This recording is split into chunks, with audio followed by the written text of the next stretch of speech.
argument against this is that, well, the rest of the world, when that happens, the rest of the world will just sell the US Treasury bonds and use those dollars to pay off these debts, and that will hurt the United States. Yeah, sure. If everybody started selling US Treasury bonds, that would make US Treasury prices fall and it would make yields go higher. We've already discussed yields going higher is what is making the dollar stronger in the first place. So if they start selling Treasury bonds en masse, it just tightens the noose. It just makes the trap even harder. The second thing is, let's say that these other countries are selling their Treasury bonds. Okay. Are they selling them because they want to and because things are good? No. They're selling them because they have to in order to meet their US dollar obligations. So, how is the fact that somebody has to sell something in order to meet an obligation a good thing for them? It's not. The third thing is, if these other countries are fire sailing their US treasuries because they are in trouble and need to meet their US dollar obligations, does that sound like a company or a country that you would want to invest in? In other words, would you be buying the bonds of the country who has to fire sell their most prized assets in order to meet their obligations? If you say yes, let me ask you if you were buying First Republic bonds and Silicon Valley bonds a year ago, because it's the exact same thing.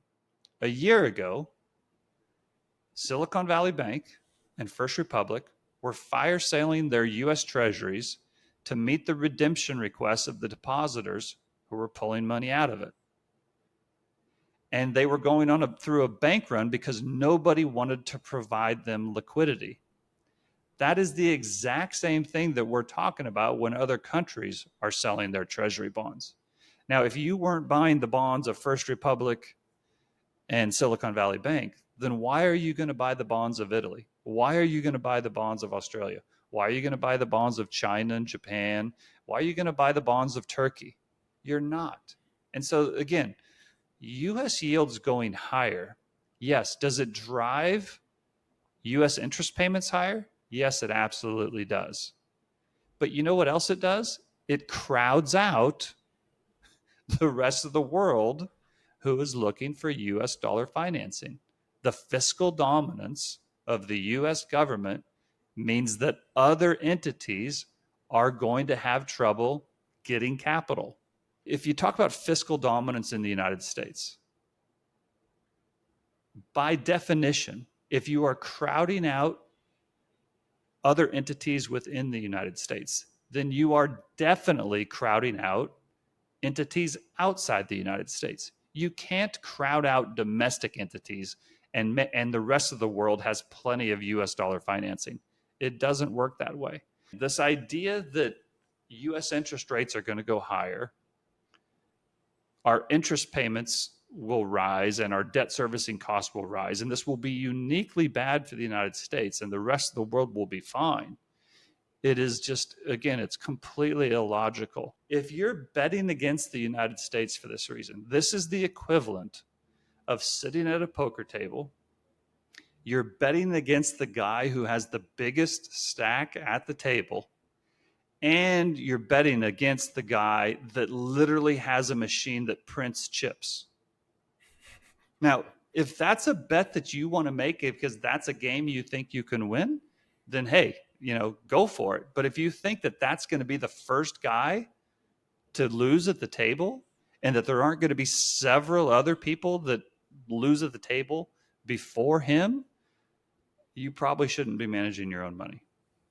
One other thing I'm going to add to this, because I think one of the object of this conversation this week was to kind of have a counter argument to some of the things that we see thrown around on places like Twitter and just in the financial world in general that are making these really obscure arguments without thinking about it from multiple angles. And there's always this approach of this is going to happen because of X, Y, and Z, and they never look at the A, B, C, and D and how the alternative could happen.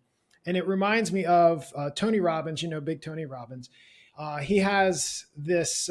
He has 6 core human needs, and generally, the most of these I think can kind of be lumped together within like significance, connection, love, growth, contribution. I feel like those are all kind of intertwined into this like doing good for others. But the reason I bring this up is there's two that have always stuck with me, and I always keep in mind. One is that humans need variety.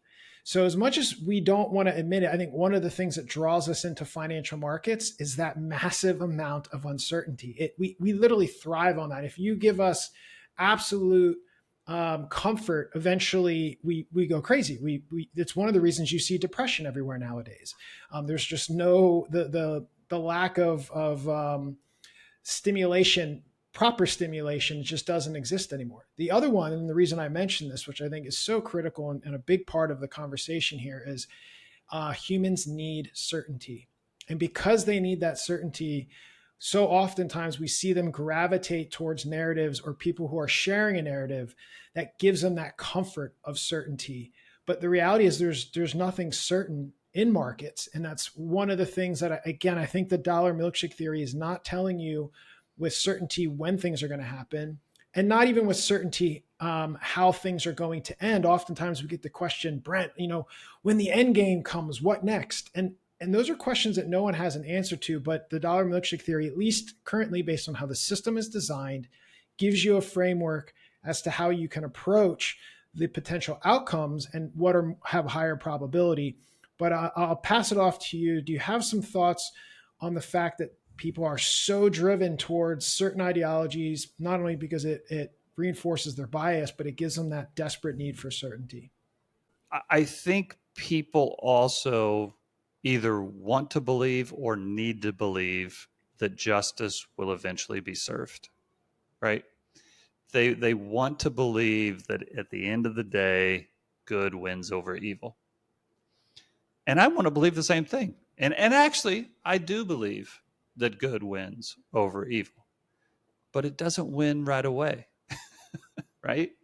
And, the other thing I'd say is I think a big part of the reason that there is this pushback against, my framework is people just don't want it to be true because they feel like, from a moral perspective, the US needs to get some of its own medicine, so to speak. In a fair world, the US would know what it's like to be bullied rather than to be the bully, right?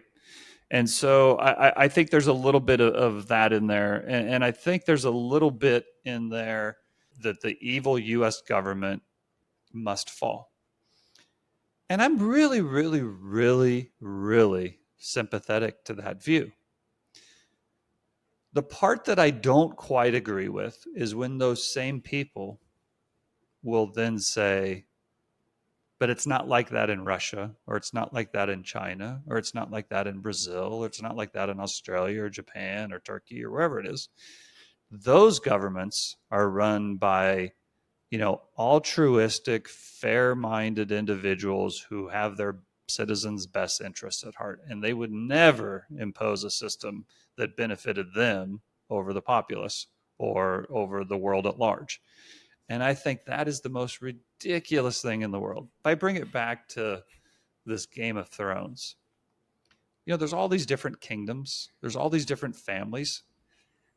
They're all kind of bad, right? They're all kind of, fighting for the same thing. Now, is one on a relative basis better than the other? Sure. Like, I'll give you an example. My favorite character, I don't want to give any spoilers away, but my favorite character is Ned Stark.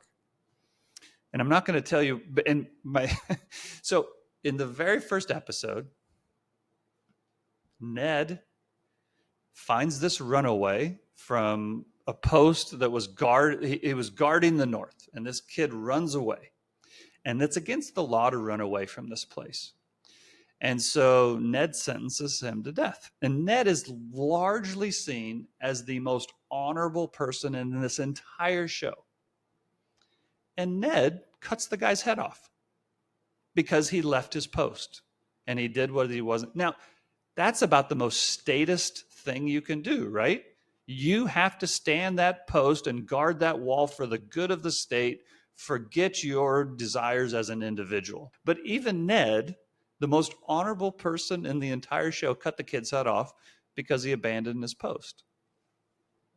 So where I'm going with this is all governments are at war with their citizens. That's the nature of government.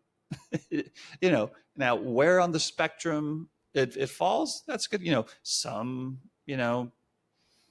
governments are a little bit nicer, some of them are a little bit meaner, but at the end of the day, the government's ruling over their citizens.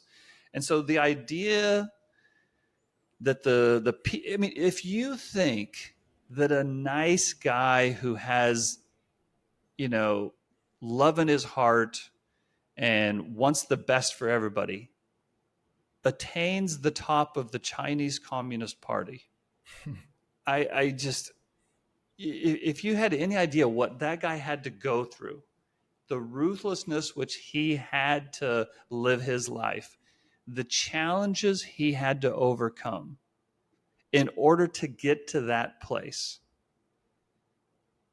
I don't think I think very few people can actually grasp what Z had to do and what he had to endure to rise to the top of the Chinese Communist Party. And so the idea that he is a nicer guy than Biden or Trump or whoever it is, and the idea that Putin got to the top of Russia just because he loved Mother Russia and he loved the motherland and he had his citizens' best interests at heart, and that he doesn't have a ruthless bone in his body. I think you really have to kind of step back and if your belief that those guys are altruistic, but the leaders of the United States are evil, I think you really got to step back and check your objectivity. Now, if you want to tell me that they are all evil, fine, I'll go with that. But the idea that the U.S. is uniquely evil and that we are the single cause of all the problems in the world, and that if we would just get out of the way, everything would be so much better. To me, that is an extremely naive way to view the world. Now, that doesn't mean that things can't be better, and it doesn't mean that we haven't made immense mistakes, and it doesn't mean that we won't pay for them. If you do think that the U.S. is the most ruthless, if you do think that the U.S. is the most evil, wouldn't you expect the U.S. to do everything in their power to keep that position? And when you consider the resources, however depleted you think they are, if you consider the resources that the U.S. has, think of the damage that they could do before they give away that spot. And if we get into a scenario where the U.S. is doing everything it possibly can to retain its place in the world, and they're using every dirty trick, and they're cheating at this and they're cheating at that, and they're causing chaos because they just don't want to lose their position, do you think the dollar is going to fall in that scenario? Just look at a chart. Every crisis, every slowdown, every economic downturn for the last 25, 30 years has been correlated 100% with a rising dollar. Are you willing to bet everything that it's different this time? So I think that's kind of the lesson here. And that's kind of why I pound the table. I don't know what's going to happen. I don't know how this series is going to end. I don't know who's going to ultimately sit on the Iron Throne. But what I do know is the U.S. isn't going to go quietly. And when that not quietly event takes place, the dollar is going to probably rise with it. And I certainly wouldn't bet 100% against it. I know I broke my oath.